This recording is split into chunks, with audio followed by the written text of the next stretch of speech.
All right, guys, so what we got here is what we call our Beacon Broadband system.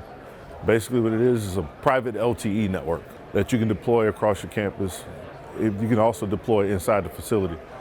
But the idea is that you'll be able to connect the workforce as well as connect the things. So it's a combination of full duplex communication between the workforce and also IoT. So we got a proof of concept network that we deployed at Dresden, the Constellation in Morris, Illinois. So there we actually have a 12 sector network, covers part of the turbine building, covers the whole outside campus.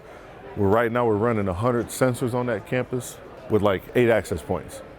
So we're covering everything from the lift station all the way back to the campus, a couple areas around the parking lots. We got one on the Met Tower at Dresden, but it covers a big wide area.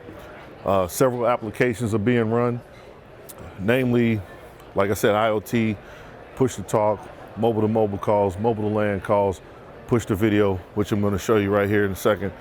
My cell phone just became a body cam. It's running over LTE, so now you're streaming video real time.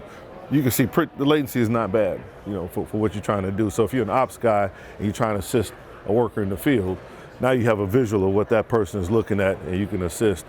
And you can share it with the group because the video that I just showed right there will also show on those other handsets. So if you got a group of folks that are all equipped with those handsets, everybody can see that, but you can also control who sees it and who doesn't see it. The other cool thing is that if you have a legacy LMR network and you want to integrate LTE, so we got legacy handsets here. Hello? You can see that we're talking here, but we also are talking on these phones as well. Hello? So those are regular smartphones, regular cell phones, but these are on LTE and this is on the LMR network.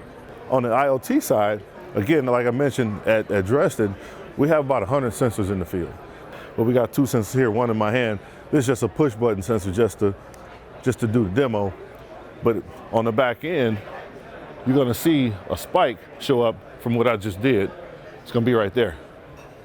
So that just shows you how the sensor quickly communicates through the network to the back end for observation. So you're talking about temperature sensors, vibration sensors, flow meters, amp meters, you know, any type of sensor that you can think of that has some value can be placed on this network and traffic be carried over that network onto your enterprise network if you choose, or if you just want to send that data somewhere else, you can do that as well. But it's not much different deployment than a Wi-Fi network because all this needs is power and a connection to the internet. That's it. The way we deploy these at Dresden, these all are coming into a layer 2 switch, just like Wi-Fi access points, coming to a switch, and that data gets routed or dispersed wherever you choose to do it. But the point is that integration is simple. It's no rocket science here. The only thing that's changed is your point of access. What you cannot do with Wi-Fi is go, 1,000 acres outside your campus and connect everything like we just did here. So if you got a Wi-Fi network inside, imagine extending that throughout your whole campus without running any wires. That's really what we're talking about. The difference is this is a lot more secure than a Wi-Fi connection. This is encrypted end to end. Every endpoint has what they call a secure element, or AKA SIM card, that goes into the device that's receiving it. That's where the security happens. After that, what comes out of that device is TCP/IP, language of the internet. Nothing super, nothing special coming out of that. It transmits LTE and it backhauls TCP/IP. So no super magic secret sauce, nothing like that. But it's very easy to deploy, save you a lot of time, a lot of money, getting that kind of coverage that you need across your campus and even inside the campus. Because if you do any kind of other deployments, especially like a Wi-Fi, you got to run some cables. It's going to cost a lot of money just to run the cables. Literally, we have one on the Met Tower. The installation looks like that, and it's about 250 feet up at the Met Tower. But then we got a couple poles that are 80 feet. We got some rooftop installations. We got 4 access points on the turbine building, and we literally cover the entire campus.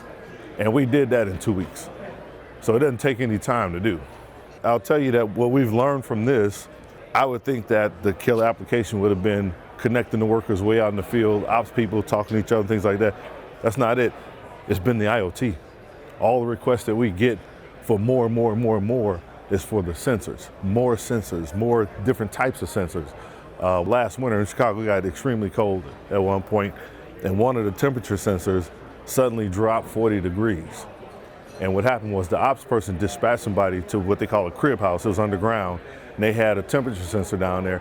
Well, they went out there and they found out that somebody left the door open. See, that's something that had they not had that sensor, that they'd never known. And anything down there would have been frozen. So far, the killer app has definitely been the IoT part. You got other sensors that are like dry contact, you got water level, water flow, things like that. They'll report every few minutes, but it's nothing strenuous on the sensor itself. It's definitely not bandwidth intensive for the network, because like I said, the sensors are literally kilobits. But like you saw earlier, you can stream video. We literally put a 1080p camera at the lift station. We were watching everything back from the trailer, and we streamed 1080p video in real time, very low latency. So we saw everything that was going on down the lift station. So streaming video, mobile to mobile, mobile to LAN, push to talk, push to video, sensors. We're experimenting with drones, things like that. Anything that can be connected can be fed back through this network and back to a central control area where you got visibility of your whole campus and the status of everything that's going on by location. So if you think about what the value of this might be to you, one of the things I like to ask people is, you see stuff like this and the wheels start turning a little bit, but what I want to hear is, hey Rick, this would be really cool if it could do blank. And that's what I would want you guys to tell me. This would be the bee's knees if it could do blank. And I guarantee you there's something that we can put together to satisfy that blank.